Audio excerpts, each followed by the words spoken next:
Sa isang anti-drug operation ng Nueva Ecija PNP, isang high-value individual ang naaresto sa Sitio Patubig, Barangay San Nicolas, Gapan City, Nueva Ecija.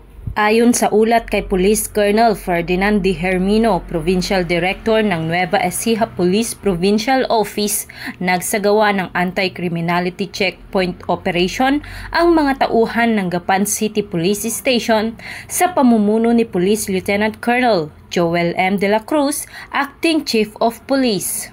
Ang operasyon ay nagresulta sa matagumpay na pagkakaaresto kay alias Eugenio, isang 43 anyos na lalaki, kinilala bilang isang high-value individual mula Barangay San Vicente, Gapan City.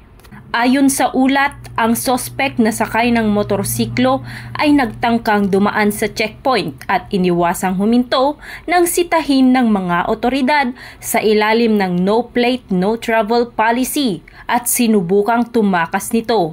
Nakumpiska ang isang .45 caliber pistol na may 5 live rounds ng bala, 4 na heat-sealed transparent plastic sachet na naglalaman ng pinaghihinalaang shabu at 2 knot-tied plastic packs.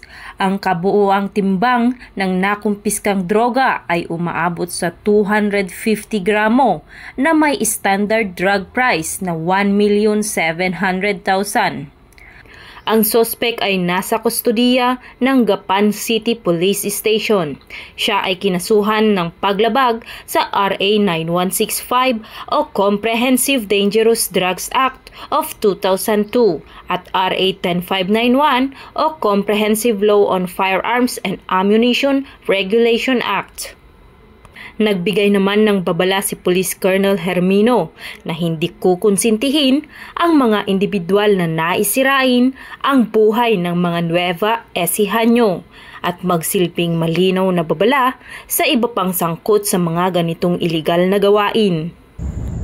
Mula dito sa gitnang Luzon, ako ang inyong PNN correspondent, Patrolwoman Nikki Lyra Barbero, alagad ng batas, tagataguyod ng Balitang Pulis.